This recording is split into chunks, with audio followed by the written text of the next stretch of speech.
নমস্কার। আজকের লাইভে আপনাদের পশ্চিমবঙ্গের সমস্ত সরকারি কর্মচারী তথা শিক্ষকদের স্বাগত জানাই। আজকে আমরা এখন উপস্থিত রয়েছি সংগ্রামী যৌথ মঞ্চের, দেখতে পাচ্ছেন সংগ্রামী যৌথ মঞ্চের যে 3 বছর ধরে যে আস্তানা সেখানে রয়েছে, ভেতরে সংগ্রামী সাথীরা রয়েছে। বাইরে থেকে লাইভটা শুরু করার আরেকটা কারণ রয়েছে। বাইরে আমাদের যে মেন গেট এন্ট্রান্স দেখছেন, কে রয়েছে দেখছেন? প্রথম দিন থেকে আমাদের সাথী। কারণ এই সরকার বলেছিলেন কুকুরের মতো ঘেউ ঘেউ করো না, কর্মচারীদের বলেছিল কুকুরের মতো ঘেউ ঘেউ করো না। সেদিন থেকে এই চতুষ্পদ প্রাণীটি আমাদের সাথে সঙ্গ দিয়ে গেছে, কারণ ও বুঝেছে তাকেও অপমান করা হয়েছে। এই কুকুরটি স্বর্গে গেছিল যুধিষ্ঠিরের সাথে, আর এই কুকুর সংগ্রামী যৌথ মঞ্চ সৎ পথে রয়েছে, সত্য পথে রয়েছে বলে আজও আমাদের সাথে রয়েছে এই যুধিষ্ঠিরের কুকুর, যিনি স্বর্গে গেছিলেন। এরপর আজকের দিনে মঞ্চের ভেতরের অবস্থানটা দেখাবো। এখানে রয়েছেন অনেকে। দিদি, আজকে মঞ্চে উপস্থিত হয়েছেন, কিছু বিশেষ বলবেন, বিশেষ বার্তা? বলবো, আমাদের লড়াই দীর্ঘ 3 বছরের লড়াই। এই লড়াইটা ছিল মেইনলি শাসক দলের দুর্নীতির বিরুদ্ধে। এই যে প্রত্যেকটা স্তরে স্তরে দুর্নীতি ঢুকে গেছে, সেই দুর্নীতির জবাব আজকে আমরা এই আঙুলের মধ্যে দিয়ে দিয়েছি। তাই এসজেএম জিন্দাবাদ। ধন্যবাদ। ভেতরে চলে যাব। হ্যাঁ, আমাদের আরেক লড়াকু সৈনিক নেত্রী রয়েছেন, সুরিতাদি, কি বলবেন আজকের দিনে? এখানে রয়েছেন আপনারা। আজকে দেখছি আপনাদের ভেতরে বোধহয় স্ক্রিনও রয়েছে। একদম, তার কারণ হচ্ছে এবারের ভোটটা শুধু ভোট নয়, মমতা বন্দ্যোপাধ্যায় একটা যে এতদিনের এই 15-16 বছরের যে একটা দুর্নীতির সাম্রাজ্য চালাচ্ছিল, সেই দুর্নীতির বিরুদ্ধে জনগণের ভোট হয়েছে। এই ভোট কোনো হিন্দু মুসলমানের নয়, এই ভোট কোনো রাজনীতির জন্য নয়, এই ভোট হচ্ছে আপামর সাধারণ মানুষের জন্যে। এই ভোট হচ্ছে নিজেদের অস্তিত্ব রক্ষার ভোট। তার জন্য হচ্ছে আমরা জানি যে জনগণের রায়ই হচ্ছে শেষ রায়। এখনো অবধি আমাদের এখানে আমরা স্ক্রিনেও দেখছি যে কে এগিয়ে থাকছে, কে পিছিয়ে থাকছে, আর যাই হোক না কেন জনগণ জিতছে, জনগণই জিতবে। ধন্যবাদ। ভেতরের ছবিটা দেখাবো। ভেতরে বসে রয়েছেন এই যে মঞ্চে দেখতে পাচ্ছেন আপনারা, স্ক্রিন লাগানো হয়েছে। স্ক্রিনে সবাই দেখছেন মনোযোগ দিয়ে রয়েছে।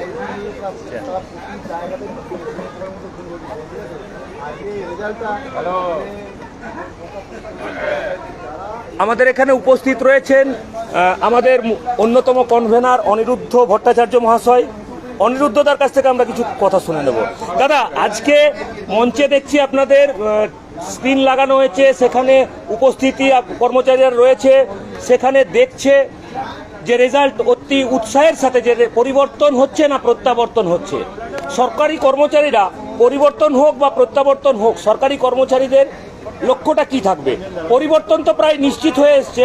এই ক্ষেত্রে সরকারি কর্মচারীদের পক্ষ থেকে আপনি কি বার্তা দিতে চান?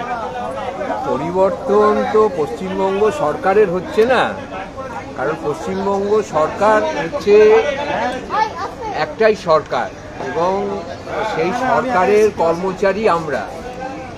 তো সেক্ষেত্রে পশ্চিমবঙ্গ সরকারের কোনো পরিবর্তন হচ্ছে না। পরিবর্তন হচ্ছে সেটা রাজনৈতিক দলের পরিবর্তন হচ্ছে। রাজনৈতিক দল যারা এখানে পশ্চিমবঙ্গে শাসন ক্ষমতায় ছিল সেটা পরিবর্তন হচ্ছে।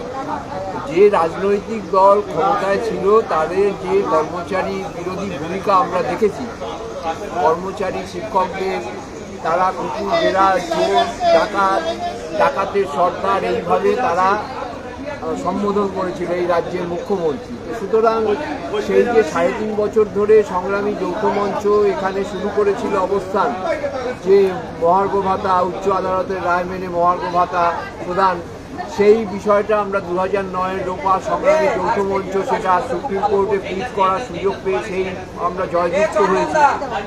শূন্য পদ 6 লক্ষ আমরা বলেছিলাম, সেই 5 লক্ষ শূন্য পদ সরকার স্বীকার করে নিয়েছিল, কিন্তু সেটা ওই ওবিসি যে দুর্নীতি করেছে তার জন্য পূরণ হয়নি।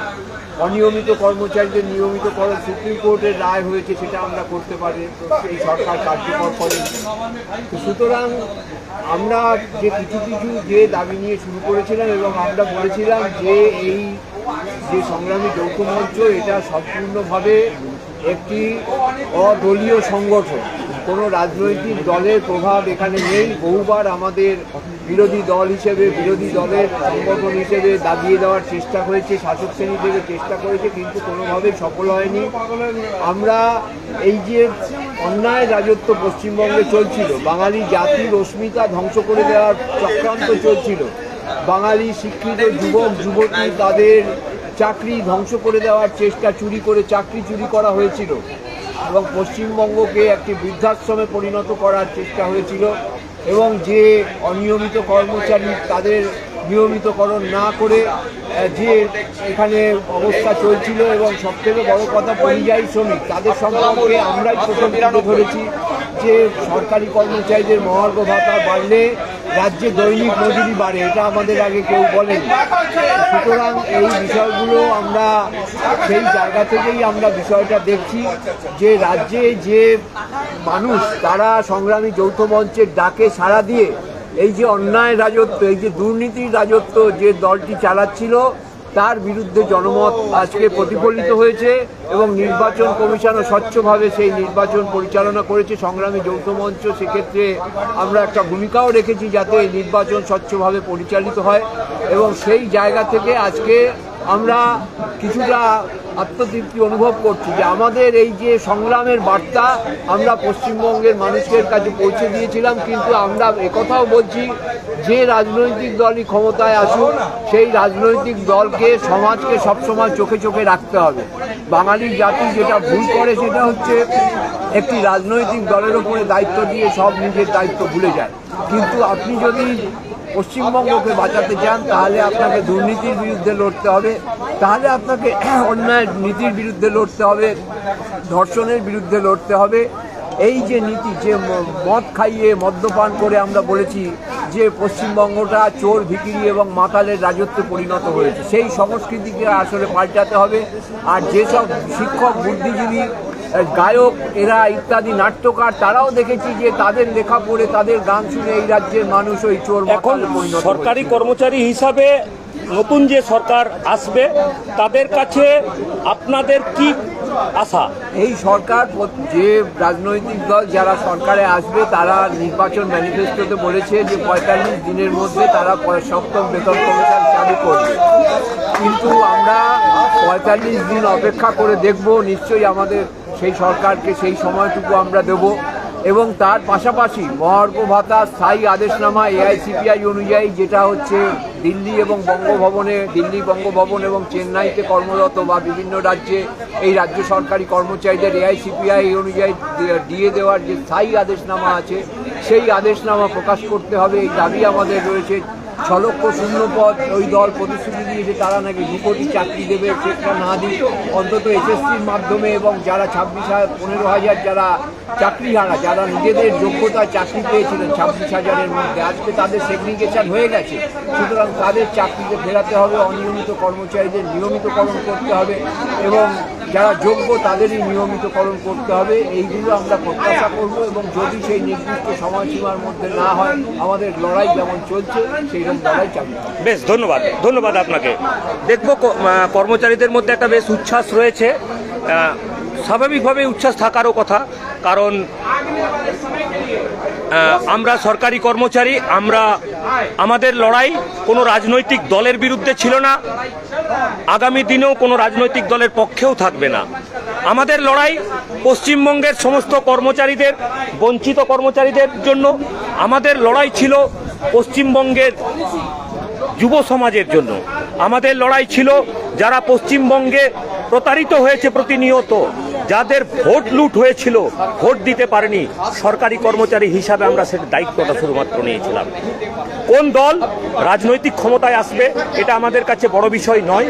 আমাদের যে বিষয় নিয়ে আমরা লড়াই শুরু করেছিলাম, আগামী দিনেও যদি দেখা যায় যে সরকার পরিবর্তন হলেও শাসকের পরিবর্তন হয়নি, কর্মচারীদের প্রতি বঞ্চনা, যুব সমাজের প্রতি বঞ্চনা, চাকরি প্রার্থীদের প্রতি বঞ্চনা, অস্থায়ী কর্মচারীদের প্রতি বঞ্চনা, এটা যদি হয় আমরা আগামী দিনে কিন্তু আবারও রাস্তায় নামবো, আগামী দিনে আবারও গর্জে উঠব। লড়াই কিন্তু আমাদের জারি আছে, লড়াই জারি থাকবে, কোনোভাবেই লড়াই থেকে পিছিয়ে আসছে না কর্মচারীরা, শুধুমাত্র কর্মচারীদের স্বার্থে লড়াইটা জারি থাকবে। আরেকবার দেখিয়ে দিই, জায়ান্ট স্ক্রিনে এই মুহূর্তে যে ট্রেন্ড আসছে, যদিও এটা রেজাল্ট নয়, বারে বারে বলছি এটা রেজাল্ট, ফাইনাল রেজাল্ট নয়, এটা ট্রেন্ড।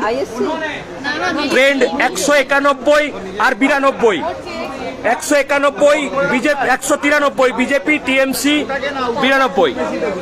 এটা যদিও এগিয়ে থাকা, জেতা নয়, কিন্তু আমরা পুরুলিয়ার ছেলে, আমরা একটা ভাষাতে জানি, একটা কথা জানি, এগিয়ে যাওয়া গাড়িকে ধরা খুব কষ্টকর। তাই 100 ডিফারেন্স এখনো রয়েছে।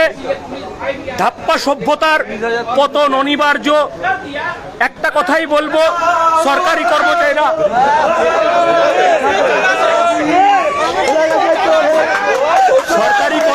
দেখাতে পেরেছে যে কি করতে পারে তারা। কুকুরের সাথে তুলনা করা, প্রতি পদে পদে আমরা সরকারের দুর্নীতিটাকে, কাপড়টাকে খুলে ধরেছি। আমরা বলতে পেরেছি, রাজা তোর কাপড় কোথায়। সংগ্রামী যৌথ মঞ্চের লড়াই পশ্চিমবঙ্গের প্রত্যেকটি জনগণের জন্য লড়াই ছিল, প্রত্যেকটি জনগণের অধিকার রক্ষার লড়াই ছিল। সেই লড়াইয়ে এই যে শাসক পরিবর্তন হতে চলেছে, সরকারি কর্মচারী হিসাবে আমরা ওয়েলকাম জানাচ্ছি আগত যে নতুন সরকার আসবে। পশ্চিমবঙ্গ সরকারি কর্মচারী হিসাবে সংগ্রামী যৌথ মঞ্চ তাদেরকে আগাম শুভেচ্ছা জানিয়ে রাখছে। আশা রাখবো আপনারা আপনাদের ম্যানিফেস্টোতে যা বলেছেন সেই অনুযায়ী আপনারা আপনাদের কথা রাখবেন, কর্মচারীদের সমস্ত বঞ্চনা থেকে মুক্তি দেবেন। সংগ্রামী যৌথ মঞ্চ জিন্দাবাদ, পশ্চিমবঙ্গের জনগণ জিন্দাবাদ। নমস্কার, সবাই ভালো থাকবেন, সুস্থ থাকবেন। সংগ্রামী যৌথ মঞ্চের পক্ষ থেকে আরেকটি আবেদন থাকলো প্রত্যেকটি মানুষের কাছে, যারা আজকে একটি দল জয়ী হবে, একটি দল পরাজিত হবে, কিন্তু একজন কর্মচারী হিসাবে, সংগ্রামী যৌথ মঞ্চের একজন নেতৃত্ব হিসাবে, উস্থি ইউনাইটেড প্রাইমারি টিচার ওয়েলফেয়ার অ্যাসোসিয়েশনের একজন নেতৃত্ব হিসাবে জনগণ তথা সমস্ত কর্মচারী, শিক্ষক, শিক্ষাকর্মী সবার কাছে আবেদন করব যে আপনারা সংযত থাকবেন, কোনো প্ররোচনায় পা দেবেন না, এবং যাতে কোনো রকম অপ্রীতিকর ঘটনা না ঘটে তার জন্য আপনারা চেষ্টা করবেন এবং সেই চেষ্টা সফল করবেন। কারণ আগামী দিনে পশ্চিমবঙ্গের জনগণ যাতে সুস্থ থাকে সেটাও কর্মচারীদের দেখার একটা বিষয়। কারণ আমরা চেয়েছিলাম পশ্চিমবঙ্গে সিস্টেমটা পরিবর্তন হোক। ধন্যবাদ।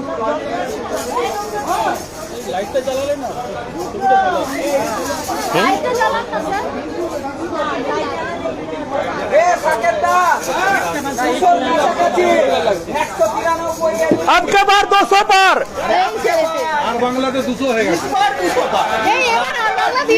वो इस बार 200 पार है। হ্যাঁ, এটা দিয়ে উঠে যান, এটা দিয়ে সুইচটা দেবো, এইখানে ছবিগুলো আসছে না, কালো আছে, ওইটা দিয়ে উঠুন, ওইটা प्रेशर में रहेगा, 5 साल तो काम करेगा।